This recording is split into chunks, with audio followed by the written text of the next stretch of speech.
কয়েকটি ফ্লোর একেবারেই কয়লা হয়ে গিয়েছে।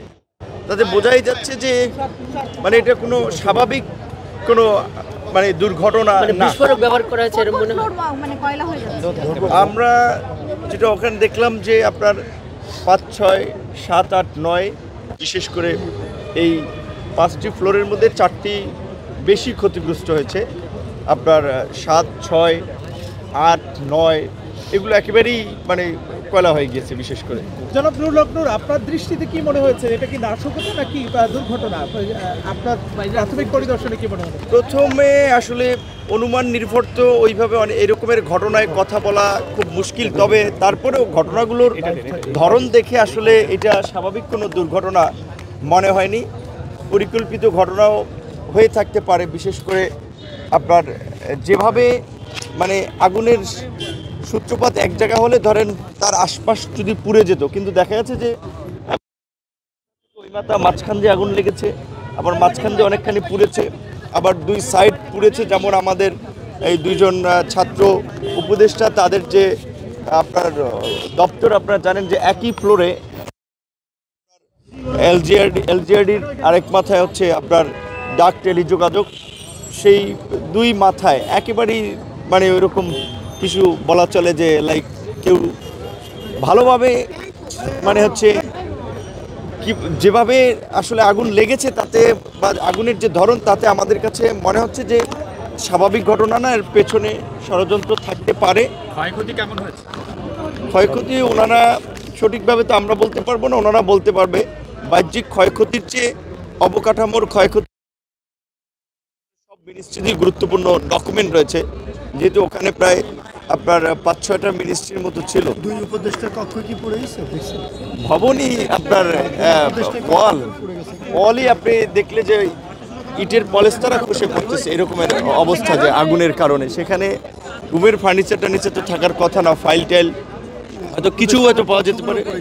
হ্যাঁ, কক্ষগুলো পুড়ে গিয়েছে এবং কিছু ক্ষেত্রে বিশেষ করে শঙ্কার জায়গা, যেটি আমাদের উপদেষ্টারাও বলেছেন যে তারা ইতিমধ্যেই বিগত সরকারের আমলে যে সমস্ত প্রজেক্ট এবং বিশেষ করে দুর্নীতি লুটপাটের একটা মহামারীর ঘটনা ছিল, সেগুলো নিয়ে তারা বেশ কিছু তদন্ত এবং তথ্য প্রমাণ সংগ্রহ করে কাজ শুরু করেছিলেন।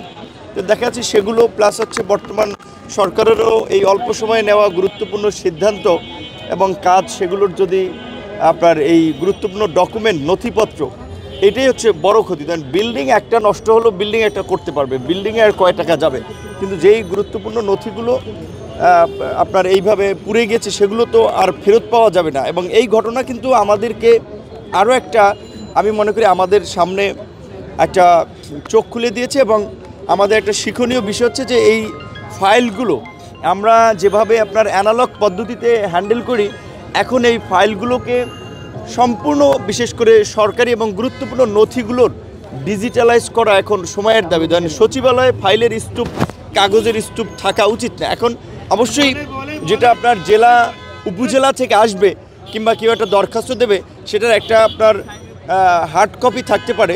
একই সাথে সাথে আমি মনে করি এখন এগুলো ডিজিটালাইজ করা দরকার এবং ডিজিটাল যদি ডকুমেন্ট থাকতো তাহলে হয়তো ধরেন ডিজিটাল ডকুমেন্টস কোনো না কোনোভাবে একটা সার্ভারে এটা থাকতো। আচ্ছা, একজন উপদেষ্টা বলেছেন যে এখানে কয়েক হাজার কোটি টাকার দুর্নীতি স্বাভাবিকভাবে এখানে তো যেহেতু একাধিক মিনিস্ট্রি ছিল এবং বর্তমান এই সরকারের তো একটা অগ্রাধিকার, যেটা আমরাও বলেছি যে বিগত 16 বছরে যে দুর্নীতি এবং লুটপাট হয়েছে সেগুলো তো ইতিমধ্যেই বের হয়ে আসছে এবং সেটা নিয়ে তো সরকার কাজ করছে। এবং আমরা অভ্যন্তরীণভাবে আলাপ আলোচনায় এবং পাবলিকলিও আমরা বলেছি, বিশেষ করে বিভিন্ন উপদেষ্টার সাথে যখন আমাদের ব্যক্তিগত বা আলাপ হয় সেখানে আমরা বলেছি যে আপনারা অন্তত গত 16 বছরে প্রত্যেকটা মন্ত্রণালয় ওয়াইজ কীভাবে দুর্নীতি এবং লুটপাট হয়েছে তার একটা শ্বেতপত্র, তার একটা ডকুমেন্ট আপনারা জাতির সামনে প্রকাশ করেন। সিপিডি সামগ্রিকভাবে একটা অর্থনীতির খাতের যে শ্বেতপত্র, দুর্নীতির শ্বেতপত্র, সেটা প্রকাশ করেছে, কিন্তু মন্ত্রণালয়গুলো যদি সুনির্দিষ্টভাবে তাদের মিনিস্ট্রি ধরে কাজ করে তাহলে কিন্তু সেটা আরও ব্যাপক আকারে তারা বের করে আনতে পারবে এবং সেই কাজটা কিন্তু শুরু করেছে। এবং আমরা জানি যে হচ্ছে সন্ধ্যার পরে কেউ থাকে না আইন শৃঙ্খলা বাহিনী ছাড়া, সেক্ষেত্রে এটা না আসলে এটা ঘটনারই তো পুরো আশ্চর্যজনক এবং রহস্যজনক, এবং সবচেয়ে এই আগুন যখন ধরলো এবং সেটা আপনার সেই রাত্র 1টা থেকে এই ভোর প্রায় 8:30 বা 8:20 এরকম নাগাদ লেগে গেল।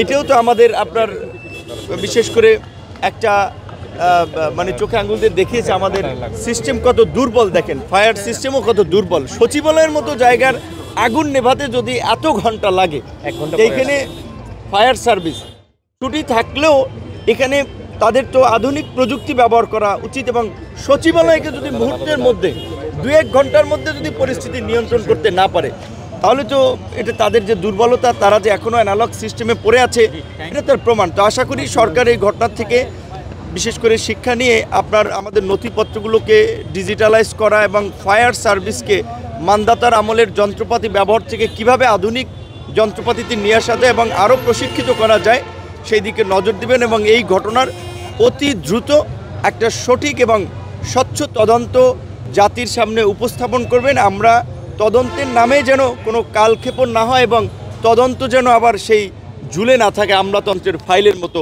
অনতিবিলম্বে আমরা এর একটা সঠিক আপনার তদন্ত দেখতে চাই এবং আশা করি সরকার সেটি করবে। ধন্যবাদ।